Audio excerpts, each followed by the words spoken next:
زما نوم ډاکټر عبدالحق فاروقي دی او د چارسدي سره تعلق لرونکی یم. زه خو د ډاپ واشنګ پاوډر کاروبار کوم د سرپو او شاهد حسین صاحب هغوی ویډیوګانې ما وکتلې.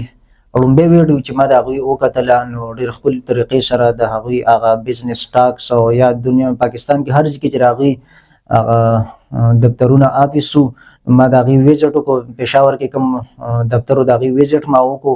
مشتبه صاحب سره ملو شوم او هغوی پوره په دې ډیټیل باندې زه پوه کړلم. ټریننګ یې موږ له راکړو. د هغې نه بعد چې د کاروبار د سرپو د ما شروع کړو. بزنس ټاکس هغوی ډېر ښکلې طریقې سره څنګه چې ما مخکې وي شاهد حسین صاحب هغې سره زما ملاقات وشو.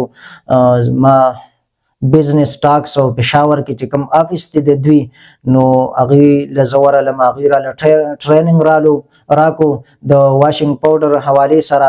دې نه علاوه که تاسو هم فرض کا بزنس شروع کول غواړئ، ما خو د سرپو کاروبار شروع کړی دی. دې نه علاوه تاسو صابون کاروبار شروع کول غواړئ یا هر قسمه کاروبار تاسو شروع کول غواړئ د شاهد حسین صاحب سره رابطه وکړئ. په ټول پاکستان کې آل پاکستان کې چې تاسو کوم ځای کې هم یې او کاروبار خواهشمن یې کاروبار شروع کوئ نو ضرور د شاهد حسین صاحب سره تاسو رابطه وکړئ، د هغې نه رهنمایي حاصله کړئ او خپله زندګي آینده زندګي هغه په مزو کې ځان